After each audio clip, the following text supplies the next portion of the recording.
आज हम लोग देखने वाले यूपी पुलिस के लिए जीके का पार्ट 3 का क्वेश्चन। तो जो लोग भी अगर पार्ट 1 और पार्ट 2 नहीं देखें तो वीडियो के डिस्क्रिप्शन में आपको प्लेलिस्ट का लिंक मिल जाएगा, आप लोग वहां से वीडियो को देख लीजिएगा। तो चलिए क्लास शुरू करते हैं। आज का हमारा पहला क्वेश्चन है कि भारत का पहला राष्ट्रीय उद्यान कौन सा है। चलिए फटाफट बताइए कि भारत का जो नेशनल पार्क है वो पहला कौन सा था। तो जो लोग अगर इसका ऑप्शन बी की जिम करोट राष्ट्रीय उद्यान अगर लगाए हैं तो बिल्कुल राइट आंसर आएगा आप सभी का ऑप्शन बी।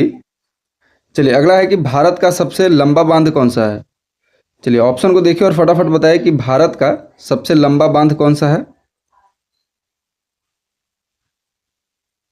तो जो लोग भी इसका ऑप्शन बी लगा रहे कि हीरा कुंड बांध है तो बिल्कुल राइट आंसर हो जाएगा आप सभी का ऑप्शन सी।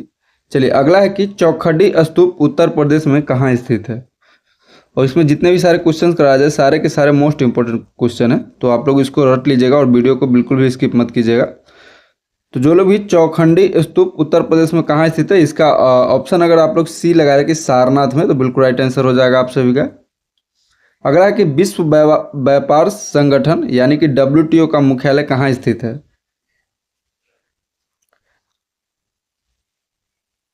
तो जो लोग भी अगर इसका ऑप्शन ए लगा रहे जेनेवा में, स्विट्जरलैंड के जेनेवा में, तो बिल्कुल राइट आंसर हो जाएगा आप सभी का ऑप्शन ए। दोस्तों अगर आप भी उत्तर प्रदेश के विभिन्न प्रतियोगी परीक्षाओं की तैयारी कर रहे हैं और ढूंढ रहे हैं उत्तर प्रदेश सामान्य ज्ञान के लिए बेस्ट बुक, तो चक्षु प्रकाशन जो कि आपके लिए एक बेस्ट बुक का कॉम्बाइजेशन लेके आया, जिसमें आपको मिल जाएगा यूपी PSC, यूपी SSS या फिर आपको UP police constable, UP police SI, UP police ASI, यानी कि इसी तरीके से आपको बहुत सारा इसमें, जिसमें आपको PYQ बेस्ड क्वेश्चन के साथ आपको मिल जाएगा। और ये बुक आपको पढ़ने के बाद 100% सफलता आपको मिल सकता है। तो आप लोग इस बुक को परचेस करने के लिए आप हमारे वीडियो के डिस्क्रिप्शन में जाके आपको वहाँ पे लिंक मिल जाएगा, जहाँ पे आपको अमेजॉन या फिर आपको वहाँ पे फ्लिपकार्ट का भी ऑप्शन मिल जाएगा। और वहाँ पे आपको जो नंबर दिख रहा है आप वहाँ से कॉल करके भी आप वीडियो के डिटेल्स में जानकारी प्राप्त कर सकते हैं। चलिए अगला है कि विटामिन B12 का रासायनिक नाम क्या है। और ये बहुत इंपॉर्टेंट क्वेश्चन है, आप लोग इसको याद जरूर कर लीजिएगा। और जो लोग भी अगर यूपी पुलिस के लिए मतलब आपको बता दिए हैं कि अगर आप बुक लेना चाहते हैं तो बहुत बेस्ट बुक है आपका चक्षु का। चलिए विटामिन B12 का जो रासायनिक नाम है वो आपका साइनोकोबालिन हो जाएगा। तो ऑप्शन बी जो लोग भी लगा रहे हैं तो बिल्कुल राइट आंसर है आपका। चलिए अगला है कि भारत में श्वेत क्रांति का जनक किसे कहा जाता है। चलिए फटाफट आप लोग ऑप्शन को देखिए और बताइए कि भारत में श्वेत क्रांति यानी कि व्हाइट रिवॉल्यूशन का जनक किसे कहा जाता है। तो ये जो कहा जाता है वर्जित कुरियन को। तो ऑप्शन बी जो लोग भी लगा रहे हैं तो बिल्कुल राइट आंसर हो जाएगा आप सभी का। और आप लोग अपना रियल स्कोर कमेंट में जरूर बताया कि आपने टोटल 50 में से कितने क्वेश्चन सही किए, ताकि आपको भी पता चल सके कि आपका मतलब तैयारी कहाँ तक है। चलिए अगला है कि भारतनाट्यम जो कि है वो किस राज्य का प्रमुख शास्त्रीय नृत्य है। भारतनाट्यम जो है वो किस राज्य का प्रमुख शास्त्रीय नृत्य है। तो ये हो जाएगा तमिलनाडु का। तो जो लोग भी अगर ऑप्शन डी लगाए हैं तो बिल्कुल राइट आंसर हो जाएगा आपका। अगला है कि फ्लेइंग इट माई वे किस महान खिलाड़ी की आत्मकथा है। चलिए बहुत इंपॉर्टेंट क्वेश्चन है कि फ्लाइंग इट माई वे जो है कि वो किस खिलाड़ी की आत्मकथा है। तो ये जो क्रिकेट के भगवान भी कहा जाता है सचिन तेंदुलकर, ऑप्शन जो लोग भी लगाए हैं तो बिल्कुल राइट आंसर हो जाएगा आपका। चलिए अगला है कि घूमर किस राज्य का प्रसिद्ध लोक नृत्य है। घूमर जो है वो किस राज्य का प्रसिद्ध लोक नृत्य है, जिसका आप लोग गाना भी सुने होंगे। तो जो लोग भी इसका ऑप्शन बी लगा रहे हैं राजस्थान का तो बिल्कुल राइट आंसर हो जाएगा आपका। चलिए अगला है कि रिहंद बांध परियोजना उत्तर प्रदेश के किस जिले में स्थित है। रिहंद बांध परियोजना जो है वो उत्तर प्रदेश के किस जिले में स्थित है। तो ये उत्तर प्रदेश के सोनभद्र में स्थित है। तो ऑप्शन जो लोग भी बी लगाए तो बिल्कुल राइट आंसर हो जाएगा आप सभी का। चलिए अगला है कि विश्व जनसंख्या दिवस कब मनाया जाता है। और जो लोग भी हमारे चैनल पर नए तो हमारे चैनल को सब्सक्राइब करके और वीडियो को लाइक जरूर कर दीजिएगा और अपने दोस्तों में शेयर भी कर दीजिएगा। तो विश्व जनसंख्या दिवस जो है वो आपको 11 जुलाई को मनाया जाता है। तो ऑप्शन ए जो है कि आपका यहाँ पे राइट आंसर हो जाएगा। और अगला है कि भारत के लौह पुरुष यानी कि आयरन मैन ऑफ इंडिया के नाम से किसे जाना जाता है।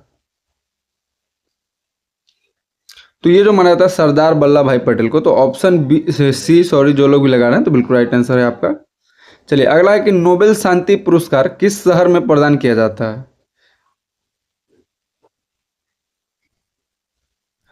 तो ये नोबेल शांति पुरस्कार जो है वो ओल्सो शहर में मतलब प्रदान किया था। तो ऑप्शन बी जो लोग भी लगाए हैं तो बिल्कुल राइट आंसर हो जाएगा आप सभी का। चलिए अगला है कि भारतीय राष्ट्रीय कांग्रेस की पहली महिला अध्यक्ष कौन थी। और ये क्वेश्चन आपको किसी न किसी एग्जाम में हर शिफ्ट में पूछा ही जाता है, तो आप लोग इस क्वेश्चन को अच्छे से रट लीजिएगा। तो इसका जो लोग भी ऑप्शन बी एनी बेसेंट अगर लगाए हैं तो बिल्कुल राइट आंसर हो जाएगा आपका। अगला है कि उत्तर प्रदेश का एकमात्र राष्ट्रीय उद्यान दुधवा नेशनल पार्क जो है वो किस जिले में स्थित है। तो दुधवा नेशनल पार्क जो स्थित है वो आपको लखीमपुर खीरी जिले में, तो ऑप्शन बी जो है कि आपका यहाँ पे राइट आंसर हो जाएगा। चलिए अगला क्वेश्चन है कि जापान की आधिकारिक मुद्रा क्या है। चलिए फटाफट आप लोग ऑप्शन को देख के और बताइए कि जापान की आधिकारिक मुद्रा क्या है। तो जापान का जो मुद्रा है वो येन है, तो ऑप्शन जो लोग भी बी लगा रहे हैं तो बिल्कुल राइट आंसर हो जाएगा आपका। अगला है कि युद्ध काल में दिए जाने वाला भारत का सर्वोच्च वीरता पुरस्कार कौन सा है। तो युद्ध काल में जो दिया जाने वाला भारत का सर्वोच्च वीरता पुरस्कार है वो परमवीर चक्र है, तो ऑप्शन सी जो लोग भी लगा रहे हैं तो बिल्कुल राइट आंसर हो जाएगा आपका। अगला है कि उत्तर भारत विशेषकर यानी कि उत्तर प्रदेश का जो है कि प्रमुख शास्त्रीय नृत्य कौन सा है। और ये एकदम मोस्ट वीवीआई क्वेश्चन है। तो उत्तर प्रदेश का जो प्रमुख शास्त्रीय नृत्य है वो कथक हो जाएगा आपका, तो ऑप्शन ए जो है कि आपका यहाँ पे राइट आंसर हो जाएगा। अगला है कि भारत और चीन के बीच की अंतर्राष्ट्रीय सीमा रेखा को क्या कहा जाता है।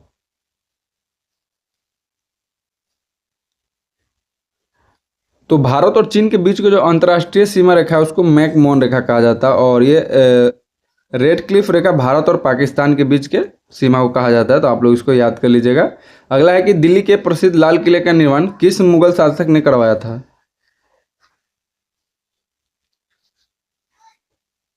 तो दिल्ली के जो प्रसिद्ध लाल किले का निर्माण जो है कि वो शाहजहां के द्वारा करवाया गया था, तो ऑप्शन सी जो है कि आपका यहाँ पे राइट आंसर हो जाएगा। अगला है कि ब्रिक्स समूह में दक्षिण अफ्रीका किस वर्ष शामिल हुआ। चलिए बहुत इंपॉर्टेंट क्वेश्चन है कि ब्रिक्स जो समूह है जिसमें दक्षिण अफ्रीका जो है कि किस वर्ष शामिल हुआ था। तो ये हुआ था वर्ष 2010 में, तो ऑप्शन सी जो लोग भी लगाए हैं तो बिल्कुल राइट आंसर हो जाएगा आपका। अगला है कि पेनिसिलिन की खोज किसने की थी। तो पेनिसिलिन की जो खोज है वो अलेक्जेंडर फ्लेमिंग के द्वारा किया गया, तो ऑप्शन बी जो है कि आपका यहाँ पे राइट आंसर हो जाएगा।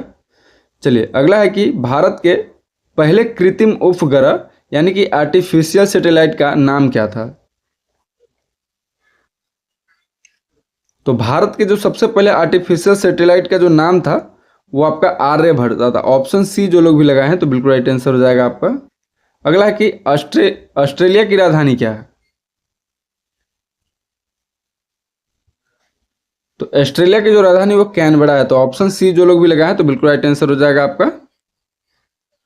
चलिए अगला है कि संयुक्त राष्ट्र दिवस हर साल किस तिथि को मनाया जाता है। तो संयुक्त राष्ट्र दिवस जो है वो हर साल 24 अक्टूबर को मनाया जाता है, तो ऑप्शन ए जो है कि आपका यहाँ पे राइट आंसर हो जाएगा। अगला है कि भारत की पहली महिला राज्यपाल कौन थी जिन्होंने उत्तर प्रदेश की राज्यपाल का पद भी संभाला है। तो ये सरोजिनी नायडू हो जाएंगे, तो ऑप्शन बी जो लोग भी लगाए हैं तो बिल्कुल राइट आंसर हो जाएगा आपका। चलिए अगला है कि एशियाई शेरों के लिए विश्व प्रसिद्ध गिर राष्ट्रीय उद्यान कहाँ है। तो ये जो है कि गुजरात में है, तो ऑप्शन सी जो लोग भी लगाए हैं तो बिल्कुल राइट आंसर हो जाएगा आपका। अगला है कि अंतर्राष्ट्रीय योग दिवस किस तिथि को मनाया जाता है। तो अंतर्राष्ट्रीय योग दिवस जो आपको 21 जून को मनाया जाता है, तो ऑप्शन जो लोग भी बी लगाए हैं तो बिल्कुल राइट आंसर हो जाएगा आप सभी का। चलिए अगला देख लेते हैं कि दक्षिण भारत यानी कि प्रायद्वीपीय भारत की सबसे ऊंची चोटी कौन सी है। तो दक्षिण भारत की जो सबसे ऊंची चोटी वो अनाईमुड़ी है, तो ऑप्शन जो लोग भी बी लगाए हैं तो बिल्कुल राइट आंसर हो जाएगा आपका। अगला है कि नीति आयोग का पदेन अध्यक्ष कौन होता है। तो ये आपको पता ही होगा कि नीति आयोग के जो अध्यक्ष होते हैं वो प्रधानमंत्री होते हैं, तो ऑप्शन डी जो है कि यहाँ पे राइट आंसर हो जाएगा। अगला है कि सत्य के साथ मेरे प्रयोग किसकी आत्मकथा है। सत्य के साथ मेरे प्रयोग किसकी आत्मकथा है। तो ये जो आत्मकथा है वो मतलब महात्मा गांधी जी का है, तो ऑप्शन बी जो लोग भी लगा रहे हैं तो ये बिल्कुल राइट आंसर हो जाएगा आपका। चलिए अगला है कि डुरंड कप का संबंध किस खेल से है। तो डुरंड खेल का जो संबंध वो आपका फुटबॉल से हो जाएगा। तो ऑप्शन सी जो है कि यहाँ पे राइट आंसर हो जाएगा। तो जो लोग भी हमारे चैनल पे नए तो हमारे चैनल को सब्सक्राइब करके और वीडियो को लाइक जरूर कर दीजिएगा और अपने दोस्तों में शेयर भी कर दीजिएगा। चलिए अगला क्वेश्चन है कि ओखला पक्षी अभयारण्य उत्तर प्रदेश के किस जिले में स्थित है। चलिए बहुत इंपॉर्टेंट क्वेश्चन है कि ओखला पक्षी अभयारण्य जो है कि उत्तर प्रदेश के किस जिले में है। तो ये गौतम बुद्ध नगर में है, यानी कि नोएडा में। तो ऑप्शन बी जो है कि आपका यहाँ पे राइट आंसर हो जाएगा। अगला कि हमारे सौर मंडल का सबसे बड़ा ग्रह कौन सा है। तो हमारे सौर मंडल का जो सबसे बड़ा ग्रह है वो आपका बृहस्पति हो जाएगा। तो ऑप्शन सी जो लोग भी लगा रहे हैं तो बिल्कुल राइट आंसर हो जाएगा आपका।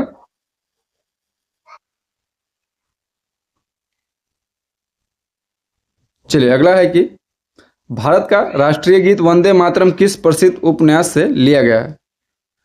भारत का राष्ट्रीय गीत जो वंदे मातरम वो किस प्रसिद्ध उपन्यास से लिया गया है। तो ये जो लिया गया आनंद मठ से लिया गया। तो ऑप्शन सी जो है कि यहाँ पे राइट आंसर हो जाएगा।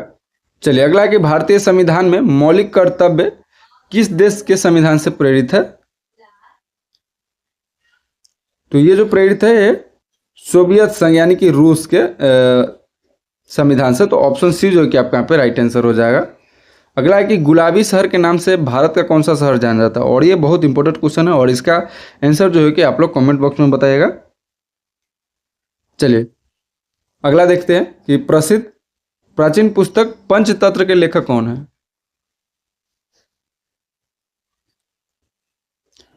तो प्रसिद्ध प्राचीन पुस्तक पंचतंत्र के जो लेखक है वो आपका विष्णु शर्मा हो जाएंगे। तो ऑप्शन बी जो लोग भी लगाए हैं तो बिल्कुल राइट आंसर हो जाएगा आपका। अगला कि अंतरिक्ष में जाने वाले विश्व के प्रथम व्यक्ति कौन थे। अंतरिक्ष में जाने वाले विश्व के प्रथम व्यक्ति जो थे वो आपके कौन थे, यूरी गागरिन हो जाएंगे। तो ऑप्शन बी जो लोग भी लगा रहे हैं तो बिल्कुल राइट आंसर हो जाएगा आपका। चलिए अगला है कि मुगल सम्राट अकबर का मकबरा उत्तर प्रदेश में कहाँ स्थित है। मुगल सम्राट के जो अकबर है उसका मकबरा उत्तर प्रदेश में कहाँ स्थित है। तो ये जो स्थित है आगरा के सिकंदराबाद में। तो ऑप्शन बी में जो है कि आपका यहाँ पे राइट आंसर हो जाएगा। चलिए अगला है कि प्रसिद्ध सूर्य मंदिर किस राज्य में स्थित है। सूर्य मंदिर जो स्थित है वो आपके उड़ीसा के कोणार्क में है। तो ऑप्शन ए जो है कि आपका यहाँ पे राइट आंसर हो जाएगा। और आप लोग अपना स्कोर लास्ट में कमेंट जरूर कीजिएगा आपने 50 में से कितने क्वेश्चन सही किए हैं। और अगला है कि भारतीय अंतरिक्ष अनुसंधान संगठन यानी कि इसरो का जो मुख्यालय वो कहाँ पे स्थित है।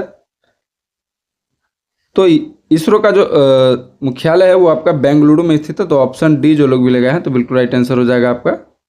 अगला है कि रामकृष्ण मिशन की स्थापना 1897 में किसने की थी। तो ये जो स्थापना है वो स्वामी विवेकानंद जी के द्वारा किया गया था। तो ऑप्शन सी जो है कि आपका यहाँ पे राइट आंसर हो जाएगा। अगला है कि भारत में शिक्षा का अधिकार अधिनियम आरटी एक्ट पूर्ण रूप से किस वर्ष लागू हुआ था। तो पूर्ण जो ये लागू हुआ था वो आपका सन 2010 को लागू हुआ था। तो ऑप्शन बी सी जो है कि आपका यहाँ पे राइट आंसर हो जाएगा। अगला है कि मानव शरीर की सबसे बड़ी और मजबूत हड्डी कौन सी है। तो मानव शरीर की जो सबसे मजबूत हड्डी वो फीमर जो कि जांग की हड्डी होती है वो आपका ऑप्शन बी जो है कि यहाँ पे राइट आंसर हो जाएगा।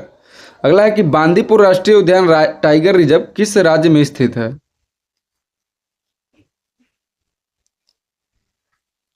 तो ये कर्नाटक में स्थित है। तो ऑप्शन बी जो लोग भी लगाए तो बिल्कुल राइट आंसर हो जाएगा आपका।